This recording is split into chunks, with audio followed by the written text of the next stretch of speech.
ওং নমো ভগবতে বাসুদেবায়।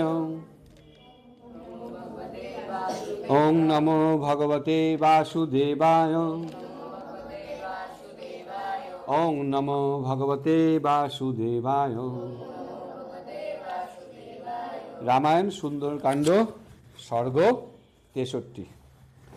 এখানে আলোচনা হবে দধিমুখ বানরেরা যখন এই সীতা দেবী যখন সুগ্রীবের কাছে যায় তখন সুগ্রীব কি প্রতিক্রিয়া করে সেই সম্বন্ধে আলোচনা করা হয়েছে। তো দধিমুখ বানরেরা যখন দেখলো অঙ্গদ, হনুমান এবং সমস্ত বানরেরা এই সুগ্রীবের প্রিয় বনকে তছনছ করে দিয়েছে, সমস্ত ফল খেয়ে নিয়েছে, মধু খেয়ে নিয়েছে, এবং তারা যখন লড়াই করে পারল না, তর্কাতর্কিতেও পারল না, তখন তারা সকলে মিলে এই সুগ্রীবের কাছে চলে আসে। এসে কি করে? আগে সবার আগে প্রণাম, কারণ সুগ্রীব হলো রাজা। প্রণাম করলো। সুগ্রীব বলছে, কেন চিন্তা করছো? আমি আছি, বলো কি হয়েছে? অভয় প্রদান করলো। তো বলছে, তারা এখন সবাই মিলে বলছে যে হনুমান প্রমুখেরা আপনার বনটা নষ্ট করে দিয়েছে, সব মধুপান করেছে, সমস্ত ফল খেয়ে নিয়েছে। হ্যাঁ, আমরা অনেকবার তাদেরকে বারণ করেছি, বুঝাবার চেষ্টা করেছি, তারা একটা কথাও শুনেনি। উল্টো কি করেছে? মেরেছে, লুটপাট করেছে, হ্যাঁ, ফল ভক্ষণ করেছে। হ্যাঁ, আমরা অনেক ভদ্রতা প্রদর্শন করেছিলাম, কিন্তু একটাও তারা আমাদের কাছে কিছুই কোনো একটা কথাও শুনেনি। যখনই কিছু বলতে যাচ্ছি, বাঁদর কি করে? পাড়াতে যখন বাঁদর আসবে, যদি কিছু বলতে যাচ্ছি কি করবে? একটা খিচুনি দেয়, এরকম রাগ দেখায় না? তো এরাও তাই করেছে, এত আক্রমণ করেছে। হ্যাঁ হ্যাঁ, আমাদেরকে বিতাড়িত করেছে, হেনস্থা করেছে, চর থাপ্পড় মেরেছে, সব বলেছে। হ্যাঁ, হেনস্থা করেছে, সব মধু খেয়ে নিয়েছে। তো এই সময় লক্ষণ কিন্তু শুনছিল। ও তখন সুগ্রীবের কাছে চলে আসছে, এসে বলছে এই বানরেরা কি বলছে। খুব বুদ্ধিমান তো লক্ষণ, বুঝে গেছে যে কিছু একটা হয়েছে। হ্যাঁ হ্যাঁ, কারণ এরকম তো অভিযোগ নিয়ে কেউ আসে না। বলছে বনরক্ষী বানররা কেন এসছে, তারা দুঃখিত কেন? তখন এই সুগ্রীব এই লক্ষণকে বলছেন যে মনে হয় তারা কার্যে সফল হয়েছে। বলছে কেন? বলছে তারা অনেক, হ্যাঁ, তারা নিশ্চয়ই সীতাদেবীকে দর্শন পেয়েছে, অন্যথা তারা যে উদ্যম নিয়ে আছে, আনন্দিত হয়ে আছে, অন্যরকম আচরণ করছে, হঠাৎ একটা বনকে বিনা অনুমতিতে, একটা রাজার বনকে ঢুকে ফল খাবে, মধু খাবে, এটা সাহস নাই তো। হ্যাঁ, এটা আচরণ সম্ভবই না। তো এইসব শুনে সুগ্রীবের বক্তব্য শুনে সকলে আনন্দ হলো, লক্ষণেরও খুব আনন্দ হলো। হ্যাঁ, বলছে যা, খুব খুশি। তো লক্ষণ তখন সুগ্রীব বলছে তার এই দধিমুখ বানরদের, এক কাজ করো, ওদের সমস্ত অপরাধ ক্ষমা করে দিল। ওদেরকে গিয়ে বলো যে তোমরা মধু খাও, ফল খাও, কিন্তু তাড়াতাড়ি আসো, কারণ আমরা খুব তাড়াতাড়ি এই ভালো খবর শুনতে চাইছি। আমাদের কানটা তো ভালো খবর শোনার জন্য কি হয়েছে, শুনতে পাচ্ছি না। আমরা চাই সবসময় তো আমাকে ভালো খবর দে, ক্লাসে ফার্স্ট হয়েছি, হ্যাঁ, কিছুতে একটা ভালো করেছি, এই একটা কিছু দে। তো রামেরও কি হলো, খুব প্রসন্নতা হয়ে গেল। হ্যাঁ, প্রসন্নতা হয়ে গেল। এখানে একটা প্রশ্ন আছে দুটো। মধুবন নষ্ট করার পরও সুগ্রীব কেন বানরদের প্রতি ক্রুদ্ধ হয়নি, কেন রাগ টানল না? বল। হ্যাঁ, কারণ সে নিশ্চয়ই সীতা দেবীর দর্শন লাভ করতে পেরেছে। দুটো প্রশ্ন হলো, সফলতা আর ব্যর্থতা আমাদের মুখের মধ্যে কি প্রভাব করে বল। যদি কোনো কাজে সফল হোস, তোর মুখটা কেমন হবে? আর তুই যদি ব্যর্থ হোস, তাহলে কি হবে? মুখটা কেমন হবে? সফল হলে আনন্দ হবে, মুখটা প্রসন্ন হবে। আর যদি ব্যর্থ হয়ে, মুখটা শুকিয়ে যাবে, বিমূঢ় হয়ে যাবে, উদ্ভ্রান্ত হয়ে যাবে। রামায়ণ সুন্দরকাণ্ড স্বর্গ 64। তো হনুমানের সীতাদেবী সমস্ত বৃত্তান্ত বর্ণনা করবে, এখানে আলোচনা হবে। তো শ্রীরামকে প্রণাম করে দধিমুখ বানররা তখন কি হলো, হ্যাঁ, চলে গেছে। হ্যাঁ, মধুবনে প্রবেশ করেছে। তাদেরকে বানরদেরকে খুব ভালোভাবে বলেছে। এবার নেশা তো করেছিল মধুকে, তো নেশা করার পর তো আমাদের তো হোশ জ্ঞান থাকে না, একটু পর বাথরুম করেছে, বাথরুম করলে নেশা কমে যায়। হ্যাঁ, তো বাথরুম টাথরুম করে মলমূত্র ত্যাগ করে তাদের নেশা কিন্তু এবার কমে গেছে। আর যেই কমে গেছে সঙ্গে সঙ্গে মাথায় হাত, আরে কি করলাম, সঙ্গে সঙ্গে কি করবে মাথায়, কোনো আমরা অপরাধ করলে কি করি, হ্যাঁ, বাঞ্ছা কল্প তরুভ্যশ্চ কৃপা সিন্ধুভ্য এবচ পতিতানাং পাবনেভ্যো বৈষ্ণবেভ্যো নমো নমঃ, তাই না? কি ভুলে যাচ্ছিস? আমরা বৈষ্ণব চরণ অপরাধ করলে তারা তখন করছে মনে মনে দুঃখ রাখবেন না। হ্যাঁ, তখন এদিকে দধিমুখ বানানো হচ্ছে, তারা আরো যা খাবার খেয়ে নাও। হ্যাঁ, সুগ্রীব মহারাজ সুগ্রীব আপনাদেরকে অনুমতি দিয়েছে, খেয়ে নাও, খেয়ে গিয়ে তার সঙ্গে শীঘ্র গিয়ে দেখা করো। তিনি সুগ্রীব দেখা করতে বলেছে। তো এবার বানরেরা সমবেত হলো, সমস্ত বানরেরা ওইখানেই, ওই বনের মধ্যে। তো বলছে শ্রীরাম তো শুভ সংবাদ জেনে গিয়েছে, শীঘ্রই আমাদেরকে প্রত্যাবর্তন করা উচিত, আমাদেরকে পরবর্তী কাজে মনোনিবেশও করতে হবে, মনে রাখতে হবে। হ্যাঁ, আর তো কিছু করার নাই, এখানে আর কি করবো, এখন তো আমাদেরকে পরবর্তী কাজ করতে হবে না। তো এইসব ভাবছে। তো তখন সকলে মিলে চিন্তা করলো, এই অঙ্গ তো বলছে না, চলো এখন আমরা শ্রীরামের কাছে চলে যাই, সুগ্রীবের কাছে চলে যায়। এবার সমস্ত বানরেরা বললো না, আমাদের যা খাওয়া দাওয়া হয়ে গেছে। হ্যাঁ, এবার তারা কি করলো, যে প্রভু হওয়ার বাসনা, সেটা কিন্তু তখন তারা সেখান থেকে তারা তখন সরে গেল। এতক্ষণ কি করছিল, আমরা সীতা দেবীকে খুঁজে পেয়ে গেছি, আমরা বিরাট প্রভু হয়ে গেছি, কি দুদিন ক্লাস করলাম, হ্যাঁ, একটু কি পড়াশোনা করলাম, আমরা প্রভু হয়ে গেছি, এটাই তো আমাদের মধ্যে হয়তো হয় না। তো এখন এই প্রভু বাসনাটাকে তারা কি করলো, থামালো, সুগ্রীবের কাছে গেল, একদম উড়ে উড়ে আকাশপথে চলে গেল গর্জন করতে করতে। অন্যদিকে সুগ্রীব শ্রীরামকে সান্ত্বনা প্রদান করছে। হ্যাঁ, বলছে যে নিশ্চয়ই খুঁজে পেয়ে গেছে, যদি এরা অকৃতকার্য হতো, যদি সীতা দেবীকে খুঁজে না পেত তাহলে ফেরত আসতো, কারণ 1 মাস সময় হয়ে গেছে। সুগ্রীব বলেছে 1 মাসের মধ্যে না আসলে কি করবো, মৃত্যুদণ্ড দিব। তাহলে 1 মাস হয়ে গেছে, তবুও ফিরে আসছে, মানে সীতা দেবীকে খুঁজে পেয়ে গেছে, তার মানে এখন আমরা তাদের সঙ্গে শুভ সংবাদ নিয়ে আসছি। অকৃতকার্য হলে মুখ মলিন হতো, কিংকর্ত বিমূঢ় হতো, উদ্ভ্রান্ত দেখাতো। আর অঙ্গদের সম্পর্কে বলছে, হ্যাঁ, অঙ্গ যদি সীতা দেবীকে না খুঁজে পেত আমার কাছে ফিরে আসতো না। ও খুব সেন্টিমেন্টাল, বুঝলি, পরীক্ষা যদি ফেল করে বাড়ি যাবে না, হ্যাঁ, ক্লাসে পড়েই আসবে, তোদের মতো না ড্যাং ড্যাং করতে করতে চলে আসলাম ক্লাসে, না পড়ে টড়ে, পড়ে আসবে, দিন রাত এক করে পড়বে, তাই না? স্কুলে যাবো তো ফার্স্ট হবো ক্লাসে, আমি লাস্ট বেঞ্চে বসার জন্য পড়াশোনা করছি, হ্যাঁ, করছি কি, ফার্স্ট হবো স্কুলে, ক্লাসে ফার্স্ট হবো, সব জায়গায় সব কিছুতে এগিয়ে থাকবো। চাঁদে সবার আগে কে গেছে, তারপরে কে গেছে? সেকেন্ডের কোনো ভ্যালু আছে? ফার্স্টেরই ভ্যালু আছে। সেকেন্ডে তো চাঁদে তো অনেকজন গেছে, এভারেস্টে সবার আগে কে উঠেছে? এভারেস্টে কে কে কে উঠেছে এভারেস্টে? তেনজিং নোরগে আর এডওয়ার্ড। সেকেন্ড কে গেছে? কেউ খোঁজ রাখে না। ক্লাসে সেকেন্ড কি হলো? এই যে কদিন আগে ওয়ার্ল্ড কাপ চ্যাম্পিয়ন হলো, তাহলে কে চ্যাম্পিয়ন হচ্ছে? ইন্ডিয়া। রানার কে আছে কেউ মনে রাখবে? ওর কোনো ভ্যালু নাই। তা আমাদেরকে ভ্যালু লেস হলে হবে না, আমাদেরকে ভ্যালু রাখতে হবে জীবনে। যাই হোক, তো বলছে হনুমান নিশ্চয়ই বেছে, ও ছাড়া কেউ এই কাজ করতে পারবে না। আর সীতা দর্শন না হলে মধুবনে প্রবেশ করতো না। হ্যাঁ, তো এই কথা শ্রীরামকে বলল। হ্যাঁ, ওদের দলে জাম্বুবান আছে, জাম্বুবান তো সিনিয়র, তোদের মতো ছোট না তো, বানররা না একটু দুষ্টুমি করে, কিন্তু জাম্বুবান তো সিনিয়র, ও কিন্তু কখনো খারাপ কাজ হতে দিবে না। হ্যাঁ, মধুপান বন ধ্বংস করার মতো সাহস ওদের দেয়। এদিকে বানরদের খুব কোলাহল শুরু হয়ে গেছে, আকাশ পথ থেকে নামছে, আর সমস্ত বানরেরা একদম কি করছে, চিৎকার চেঁচামেচি করছে, সুগ্রীবের আনন্দ।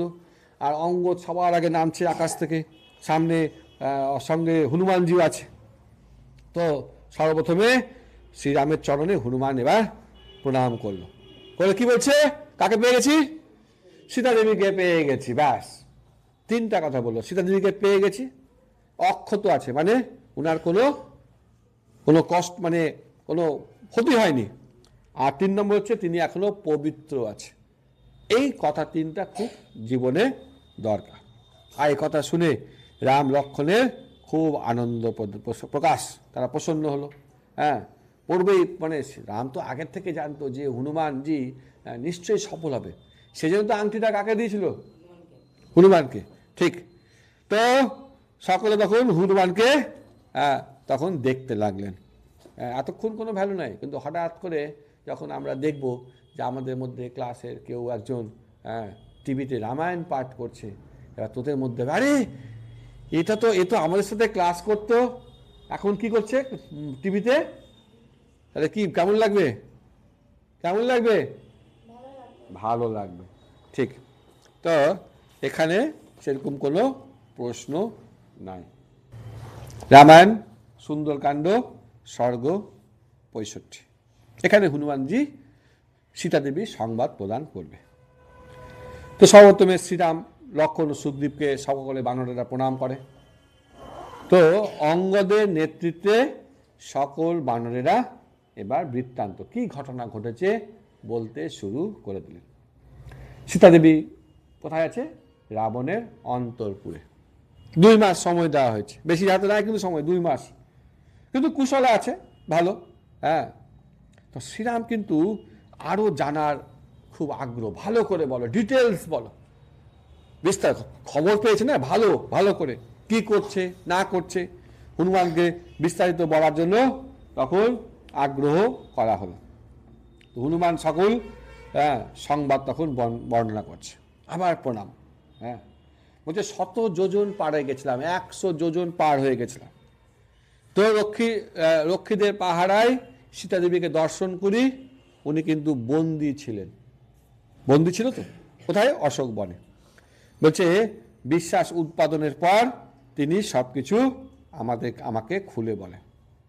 তো উনি খুব খুশি, এই যে আপনি আর সুগ্রীব বন্ধুত্ব হয়েছেন, আপনাদের মধ্যে প্রতিজ্ঞা হয়েছে, এতে উনি খুব খুশি। আর সীতা দেবী সবসময় তপস্যা করছে, সারাদিন ভগবানের নাম করছে। আমাদের তপস্যা কি, আমাদের তপস্যা হ্যাঁ, পড়াশোনা করা আমাদের তপস্যা। জব করব, কিন্তু পড়াশোনা করাটাই আমাদের এই ব্রহ্মচর্য, মানে পড়াশোনা করতে। তোরা এখন ব্রহ্মচারী, তোদের কী করতে হবে, এখন পড়াশোনা করতে হবে। খুব ভালো। বলছে আরেকটা গল্প বললো, ওই যে বায়সন একটা কাককে তাড়িয়েছিল, সেই গল্পটা বললো। আমাকে আপনার মাথা চূড়ামণিও দিয়েছে, হ্যাঁ, সব কথা আপনাকে বিস্তারিতভাবে বলার জন্য বলেছে। তা আপনি এই চূড়ামণিটা এখন গ্রহণ করেন, হ্যাঁ, কিন্তু হাতে বেশি সময় নাই। কদিন সময়, 1 মাস। এবার সময় কমে দিল, হট করে কমে দিল, যে চালাকি। হট করে এই যে বললাম রবিবার পরীক্ষা, এখন বলছি যে বৃহস্পতিবার পরীক্ষা, মানে আমি কিন্তু কি করলাম, তোদের হাতের সময়, আরে ভগবান রামের জন্মদিন, ওদিন আমরা পরীক্ষা দিব না, তবে তো প্রমাণ হবে যে আমি রাম ভক্ত। হ্যাঁ, তা আপনি সাগর পারের উপায় বলেন। তো হনুমান ভাবুন যে কি করে, আপনি এখন চিন্তা করেন। তো হনুমান দেখলেন রাম লক্ষ্মণ এবার নিশ্চিত হয়েছে, শুক্রবার যদি বৃহস্পতিবার যদি তোরা পরীক্ষা দিস, আমিও খুব নিশ্চিত হয়ে যাব। তো রামায়ণ সুন্দরকাণ্ড সর্গ 66। তো খবর পেল শ্রীরাম, কিন্তু মনে কি হয়ে গেল, দুঃখ। অনেক দিন পর সীতা দেবীর সন্ধান পেল, বুকের মধ্যে মণিটাকে নিয়ে নিচ্ছে এরকম করে, হ্যাঁ, বুকের মধ্যে মণিটা নিয়ে নিচ্ছে। আর লক্ষ্মণের কাঁধে ঘাড়ে হাত দিয়ে, মাথায় হাত দিয়ে তখন বলছে যে মণিটা রাজা জনক সীতা দেবীকে দান করেছিল। কে দিয়েছিল, রাজা জনক, হ্যাঁ, দান করেছিল। এই মণিটা তো দেবতারা পূজা করে, এটা ইন্দ্র দিয়েছিল রাজা জনককে, গিফট করেছিল। হ্যাঁ, এটা সীতা দেবীর মাথায় সবসময় শোভা পেত। হ্যাঁ, চূড়ামণি দর্শনে রাজা জনক তার স্মরণে চলে আসলো। তো হচ্ছে সীতাকে ছাড়া আমি এক মুহূর্ত বাঁচতে পারবো না, আমি এখন অস্থির হয়ে গেছি সীতাকে না পেয়ে। চলো তাড়াতাড়ি চলো, সীতার কাছে চলো, এরকম ব্যাপার চলে এসছে। হ্যাঁ, এবার আমাকে বলছে যে সীতা রাক্ষসদের মধ্যে কি করে আছে, ও তো এমনি ভীতু, তাই না?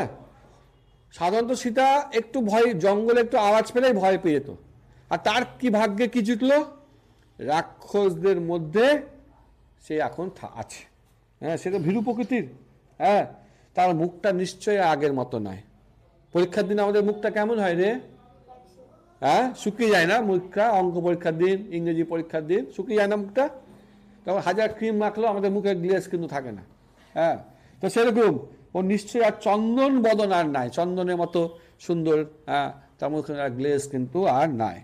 কি করে যে সহ্য করছে, কি করে যে জীবন ধারণ করছে ওই রাক্ষসদের মধ্যে, হ্যাঁ, এটা কিন্তু নেই। হ্যাঁ, বলছে আমাকে আরো বিস্তারিত বলো। হ্যাঁ, তার কথাই আমার কাছে আজকে ঔষধের মতো। রাম বলছে আমিও তো অসুস্থ, সীতাকে দর্শন, সীতা চিন্তা চিন্তায় মাথা ওনার দুর্বল হয়ে গেছে। আমাকে একটু সীতার কথা বলো। ভক্তদের পথ্য কি? আগ্রহী। যত ভগবানের কথা শুনবো তত আমাদের ভক্তি জীবনে আমরা এগোতে পারবো। আর অভক্তদের পথ্য কি? অভক্তদেরও পথ্য হচ্ছে, ওষুধ হচ্ছে ভগবানের কথা শ্রবণ করা। সবারই উচিত এই ভগবানের কথা শ্রবণ করা। এই করে হয়ে গেল। এখানে কোনো প্রশ্ন আছে? আছে। সীতা দেবীর চূড়ামণিটি কে রাজা জনককে উপহার দেন? ইন্দ্রদেব। ঠিক আছে। রামায়ণ সুন্দরকাণ্ড সর্গ 67। তো হনুমানজি এবার সীতা দেবীর কথাগুলো এখানে বিস্তারিত বর্ণনা করতে শুরু করল, যা যা হয়েছে। হ্যাঁ, তো বলছে যে একটা গল্প বলছে আগে। কি বলছে গল্প? কি বলছে গল্প? যে এক সময় আপনি চিত্রকূট পর্বতে যখন ছিলেন তখন সীতা দেবীর কোলে মাথা রেখে শ্রীরাম শুয়েছিলেন।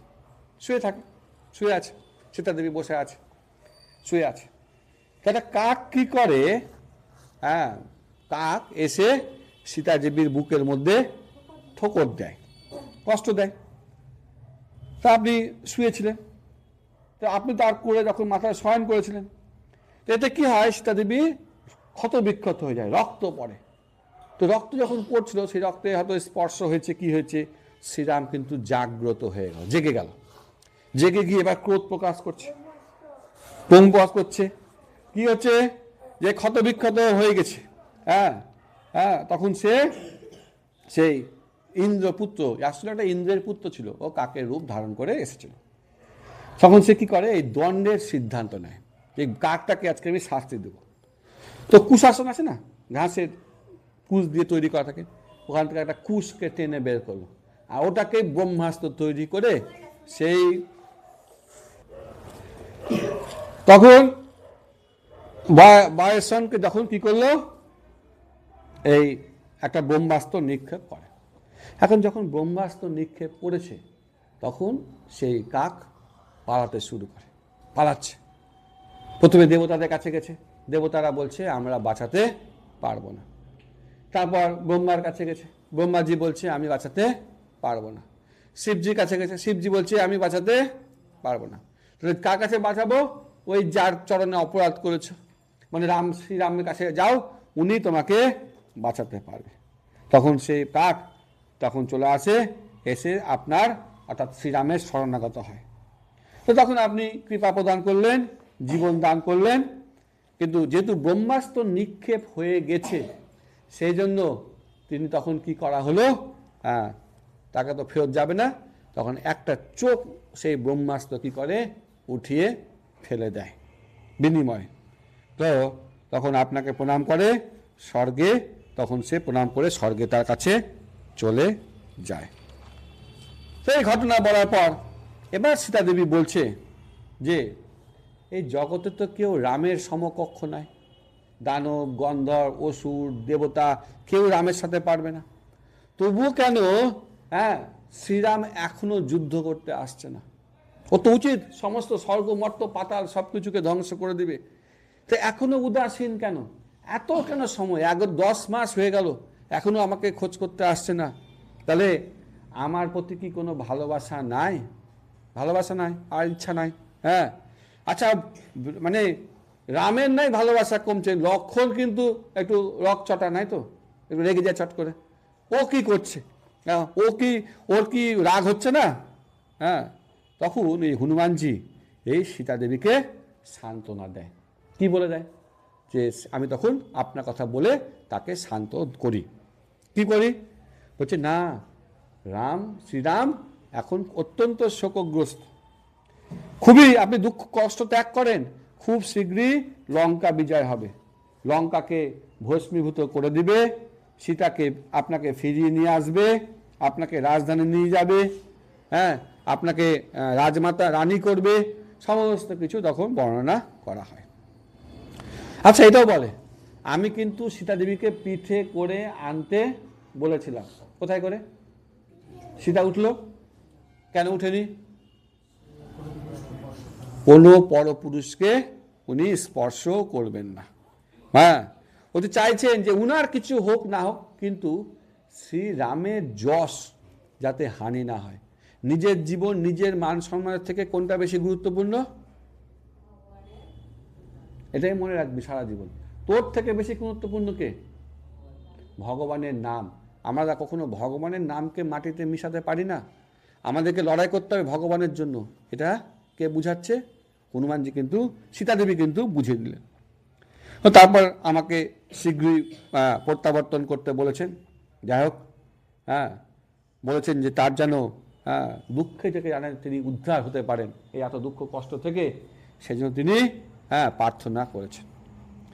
এছাড়া বলেছেন সুগ্রীবকে আমার কুশল সংবাদ দিবেন, সকলকে আমার কুশল সংবাদ জিজ্ঞাসা করবেন, সবাইকে ভালো করে বুঝিয়ে বলবেন। বিশেষ করে এই যে রাক্ষসরা সবসময় আমার উপর তর্জন গর্জন করছে, এটা কিন্তু বুঝিয়ে দিবেন। মানে আমি কিন্তু ভালো নেই, আমি ভালো আছি। কেন ভালো নেই? আমি ভালো কেন নেই? তোরা পরীক্ষা দিচ্ছিস না বলে। বাহ, এই তো বুঝে গেছে। তো এখন আপনি বিচারপূর্বক সিদ্ধান্ত নেন। তো এখানে একটা প্রশ্ন আছে, সতী স্ত্রীদের ধর্ম কি? সতী স্ত্রীদের ধর্ম কি? বল এবার।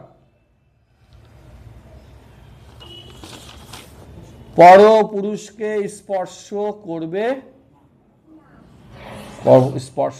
না। বুঝতে পারলি? ঠিক। রামায়ণ সুন্দরকাণ্ড সর্গ 68।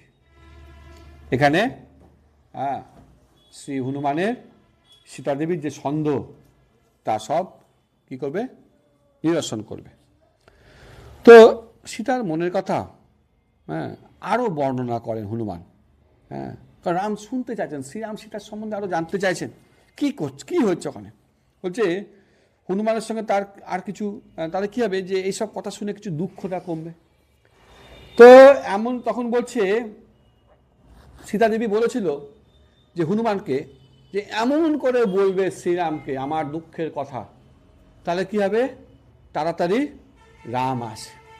যদি বলতো আমি এখানে খুব ভালো আছি, আমাকে 3 বেলা আমাকে ভালোই খাবার দাবার দিচ্ছে, তাহলে রাম যেত আর আনতে? কষ্টে আছি, দুঃখে আছি, এটা বুঝাবে। বলছে তাড়াতাড়ি তুমি যাও, বলবে। আবার বলছে থাক, আজকে বিশ্রাম করে কালকে কালকে কালকে যাবে, এরকম বলছে তাড়াতাড়ি যেন এই রাবণ বধ হয়, এই যে রাক্ষস কুল যাতে বধ হয়, এরকম ব্যবস্থা করবে। আবার এরকম বলেছিল সীতা দেবী হনুমানকে যে তুমি যদি না আসতে তাহলে হয়তো আজকে আমি প্রাণটাই ত্যাগ করে দিতাম, তুমি আসলে বলে আমি এখন আর কিছুদিন বাঁচার চেষ্টা করব। এবার সীতা দেবী কিছু সন্দেহ করছে যে কি করে সমুদ্র পার হবে, তুমি তো একাই চলে আসলে, তো সবাই কি করে আসবে? মাত্র 3 জনে সমুদ্রটা পার করতে পারবে। একটা হচ্ছে গরুর দেব, একটা হচ্ছে পবনদেব, আর একটা হচ্ছে হনুমান, আপনি। তাহলে বাকিরা কি করে আসবে? কিভাবে বাকিরা আসবে? রাবণ বধ হবে, তুমি চিন্তা করো। হ্যাঁ, রাবণ বধ করে নিয়ে গেলেই তো হ্যাঁ যোগ্য কাজ হবে, আমার সম্মান ফিরে আসবে, না হয়তো আমার সম্মান আসবে না। এইভাবে তখন সীতাদেবী শোক প্রকাশ করতে থাকে, জিজ্ঞাসা করতে থাকে। তো হনুমানজি তখন সমস্ত সন্দেহের নিরসন করে, মানে সন্দেহ দূর করে। কার কার সীতাদেবী। প্রথম বলছে সুগ্রীব খুব বলবান, খুব শক্তিশালী, বুদ্ধিমান, ওর অনেক বুদ্ধি আছে, কি করে নিয়ে যাবে আপনাকে তার সেটা বুদ্ধি তার আছে, সমর্থ এবং পরাক্রমী। খুব শীঘ্রই শ্রীরাম আসবেন, আপনাকে উদ্ধার করবে, আপনাদের বনবাস শেষ হবে, আপনাকে রানী করা হবে, রাজ্য অভিষেক হবে। আর কি বলছে? হ্যাঁ, বলছে উত্তর দক্ষিণ পূর্ব পশ্চিম কোনো দিকে যেতে বানরদের কোনো বাধা, কেউ বাধা দিতে পারবে না। এই বানরেরা পূর্বে আকাশপথে পৃথিবী পরিক্রমা করেছে। বলছে এই যে যত বানর আছে না, সব থেকে দুর্বল হচ্ছে আমি, বাকি বানরেরা আমার থেকে বেশি স্ট্রং। হ্যাঁ, আচ্ছা, কেউ কি দূত হিসাবে সব থেকে স্ট্রংকে পাঠাবে? পাঠাবে কি? পাঠাবে না, দুর্বলকে আগে পাঠাবে। তো সেই জন্য আমাকে, সব কমজোর, তাই জন্য আমাকে এখানে পাঠিয়েছে। হ্যাঁ, সবাই এক সময় শীঘ্রই সবাই এই লঙ্কা তারে আসবে, আপনি হ্যাঁ, আর তারা এক লাফে আসবে। আমরা তো সবাই সুগ্রীব রাম লক্ষ্মণকে পিঠে করেই নিয়ে চলে আসবে, লাফিয়ে আসবে, তাদের চিৎকার শুনতে পারবেন, সকল বানরেরা শীঘ্রই আসবে। হ্যাঁ, আপনার এই কষ্টের দিন শেষ হয়ে যাবে। এই সমস্ত কথা বলে সীতাদেবী শান্ত হলেন। তো এই সমস্ত বলে এই অধ্যায় এখানেই, এই কাণ্ড এখানেই শেষ হয়ে গেল। এখানে প্রশ্ন হচ্ছে, সীতাদেবীর মতামত অনুযায়ী রঘুনন্দনের যোগ্য কার্য কি হবে? কি কাজ করলে হ্যাঁ শ্রীরামের যোগ্য কাজ হবে? কি কাজ? হচ্ছে স্বপক্ষীয় সৈন্যদের দ্বারা লঙ্কাকে পদদলিত করে আমাকে নিজের সঙ্গে নিয়ে যায়। মানে সমস্ত বানর সেনা আসবে, সমস্ত রাক্ষসদেরকে কি করবে? মারবে, পদদলিত করবে, আর তারপর আমাকে এখান থেকে নিয়ে যাবে। এই কাজ যদি শ্রীরাম করতে পারেন, তাহলে আমার সম্মান আমি ফিরে পাব। হরে কৃষ্ণ কৃষ্ণ কৃষ্ণ হরে হরে, হরে রাম রাম রাম হরে হরে। শিল প্রভুপাদ কি?